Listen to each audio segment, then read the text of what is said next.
If I told you, if I told you this, right? If I told you that the biggest problem in modern relationships isn't men and it isn't women, it's accountability, you'd probably switch off because the truth doesn't trend, it offends. Let's just say it properly. Divorce rates, highest rates, statistically, women to women, lesbians, highest rates. Lowest rates, men to men, gay. The lowest rates of divorce. Domestic violence, highest rates are women to women, lowest rates, men to men. 75% to 80% of divorces are filed by women. Top reason? Boredom, unhappiness, no longer compatible. And somehow, we're still pretending this is a one-sided issue. Now, here's where it gets interesting. The highest rates of child maltreatment, guess, women. Social media consumption, significantly higher in mental health struggles. Women are reporting them at roughly 3 times the rate. And the moment you say any of this out loud, you're a misogynist, a traitor. Pick me. Funny how truth now comes with a label, isn't it? But here's the uncomfortable bit. Part where people stop clapping because I don't care about being accepted by a group that rejects reality. And I'm not here to be some man's man who blindly defends everything men do. I'm a man who believes in taking responsibility, radical responsibility, and accountability for my own gender. And the truth is, we've got a lot of work to do. All of us. Now, before people start foaming at the mouth, listen carefully. This isn't about blaming women. This isn't about defending men. This is about exposing a pattern. Because what happened, not just now, but across generations, is something far more dangerous than inequality. It's deflection. Constant, relentless deflection. You hear it all the time. If men were better, if men were more masculine, if men just stepped up, then everything would be magical, fix itself. Really?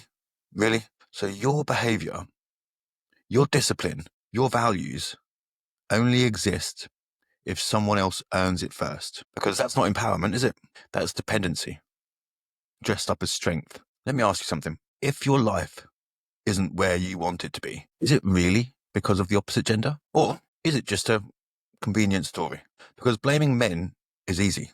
Blaming women is easy. Looking in the mirror, that's where people suddenly get very quiet. And here's the contradiction nobody wants to talk about. We live in a culture that screams about independence while quietly encouraging zero accountability. Do what you want, live how you want, chase pleasure, avoid discomfort. But when the consequences arrive, suddenly, as if by magic, it's society's fault, or men's fault, or women's fault, or the algorithm's fault. Everyone's fault, anyone's fault, except your own. And this is where relationships collapse. Not because of men, not because of women, but because two people walk into something expecting the other to fix what they refuse to face. You get boredom because you've built a life with no depth. You get unhappiness because you've outsourced your fulfillment. You get no longer compatible because you never had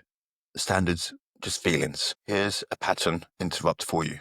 What if the problem isn't that people fall out of love? What if it's that they were never built for commitment in the first place? Because commitment isn't about feelings. It's about discipline. It's about choosing someone on the days you don't feel like it. It's about building something that lasts longer than your mood requires, something modern culture absolutely hates. And that's responsibility. Now let's take it back. Let's bring it right back. Because this is where people start getting uncomfortable again. You cannot live recklessly, ignore your own behavior, make poor decisions repeatedly, and then turn around and say the dating pool is broken. No, you're a part of the dating pool. And this applies to men just as much. Let's not pretend men are innocent here because, well, they're not lazy, addicted to distraction, avoiding purpose, chasing validation, then wondering why their life feels so empty. Same disease, different symptoms. So what's the actual solution? It's not blaming the other side louder, that's for sure.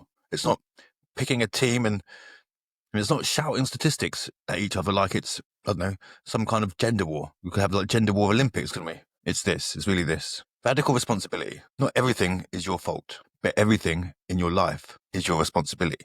Your standards, your behavior, your mindset, your decisions. That's where control lives. Because here's the truth most people can't sit with. If you fixed yourself properly, a lot of your problems would disappear. But that requires effort. Effort doesn't get liked. So instead, people argue. They deflect. They perform outrage because it's easier to win an argument than it is to fix your life. And that's why this conversation never changes. Because the truth doesn't reward your ego. It challenges it.